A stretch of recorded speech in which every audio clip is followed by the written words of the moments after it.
Good morning. Please be seated.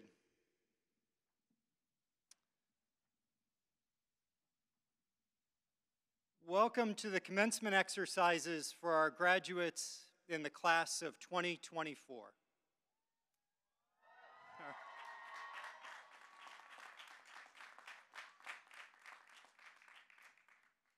I do hate to begin my remarks after that enthusiastic applause by looking back to a time 4 years ago when our world was a little bit different, turned upside down due to the global pandemic. And I don't have to remind many of you, especially our students, how your high school sports and clubs, activities, even your proms were canceled. Mandatory masking, social distancing, and virtual learning became ways of life. And some of you tragically lost loved ones. And if your school did have a graduation, it was nothing like what your families and friends ever imagined. The pomp and circumstance of that rite of passage was replaced by virtual, drive-through, postpones, or just flat-out canceled graduations. And if that wasn't enough, the start of your college careers began on camera, isolated, and certainly far, far away from what you hoped would be a new start. But I stand here with you today, humbled by your persistence and so very proud of your unwavering commitment to do whatever it took to get to this day. That time in your life, what you got through, will become the stories that you tell in the future to your families and friends. Your unique story. You will tell them how you made it, how you overcame one of the greatest challenges in modern human history, how you became known for more. These past 4 years have gone by so quickly, and you have come so far in such a short amount of time. And now, you sit shoulder to shoulder with your fellow graduates, your families, and your friends about to embark on the next chapter in your lives with a degree from LaSalle University. And as you wait to hear your name called and you walk across this stage, I hope that you have found that we have properly prepared you for the future and made good on our commitment and our Lasallian mission. Alistair MacIntyre is a Catholic Scottish-American philosopher, and he is known to have said, and I quote here, "The idea behind our responsibility as a university to you as students is that we initiate you into an environment of conflict that exists throughout diverse democracies. And we take that to heart at LaSalle University." And so although there are elements of a university that resemble what is commonly known as the public square, our calling extends well beyond a place where ideas and opinions can be exchanged and even argued. And so it's in this regard that a few weeks ago I read with interest a letter to the editor in the Wall Street Journal in which the writer quoted remarks made by a president at a university in New York to its freshman class. And so let me paraphrase what that person said here. "Acceptance in an academic community carries with it the obligation to submit your opinions and your prejudices to examination under the bright light of human thought and experience. But when you leave us on commencement day, after having submitted yourself to the processes of a true academic life, and you wish to have back your former opinions and prejudices, claim them. And you can take your place in the body politic with the deep satisfaction of tested and confirmed judgment." The president went on to say, "But equally deep can be your satisfaction should you decide not to claim your former opinions and prejudices, for you know that you will have the ability and the willingness to face and to evaluate ideas." Those remarks were made in 1946. 1946. How apropos today. So my point here is not to be political. Rather, I want to emphasize that the idea of an institution of higher education is that it is our job to have prepared you, to have opened your eyes, to ensure that you have heard both sides of a vexing issue, to hold two truths in your grasp and make an informed argument, to have rigorous and civil discord.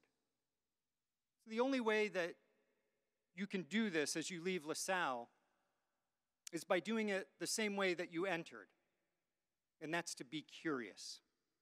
It's crucial that you continue to be curious about ideas, about people, about cultures, about challenges, and especially about opportunities.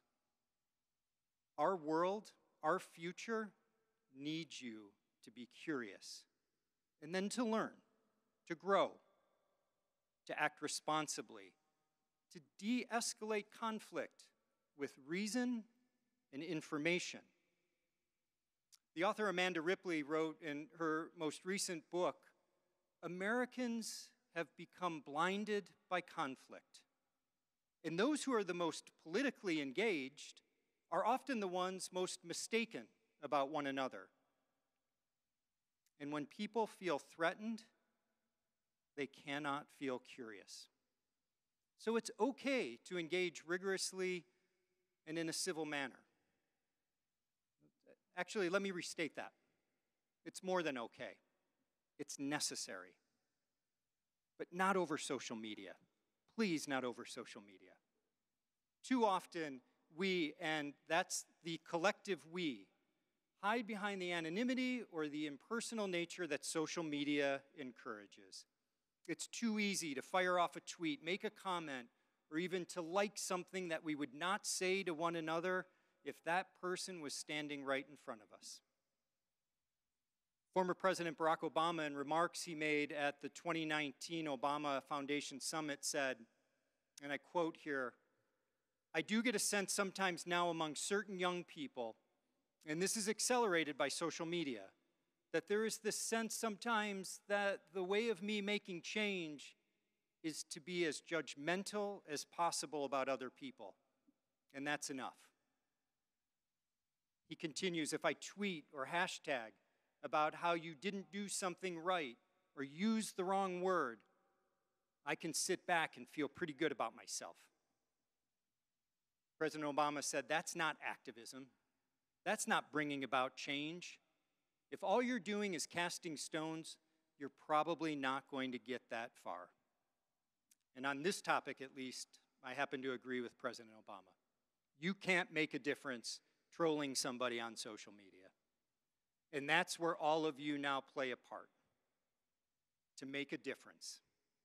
Because you see, my hope for all of you is that you're going to be known as explorers because you're out there just getting it done.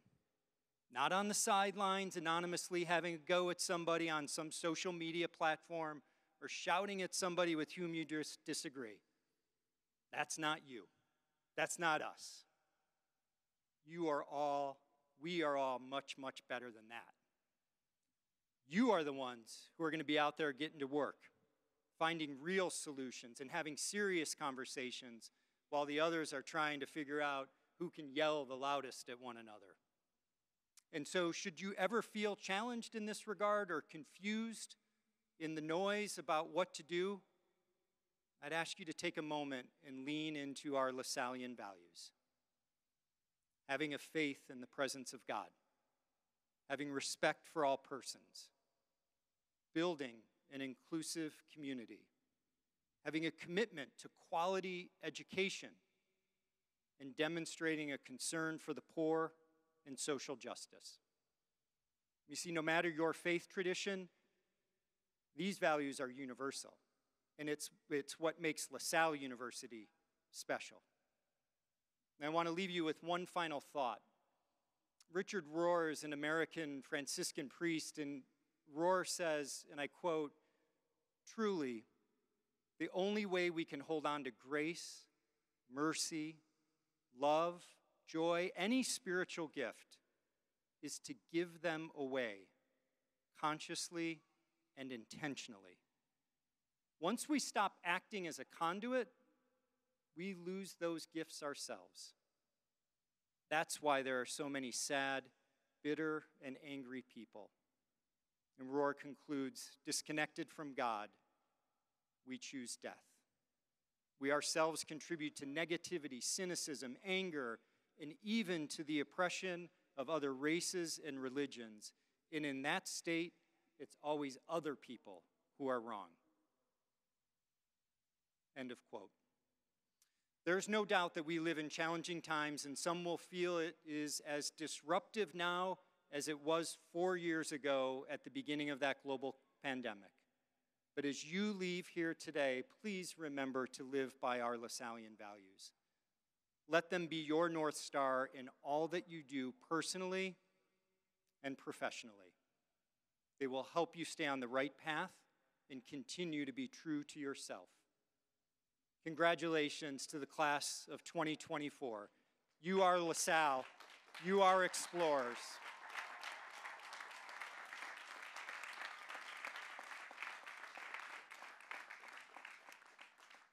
Go out there and be known for more. Congratulations.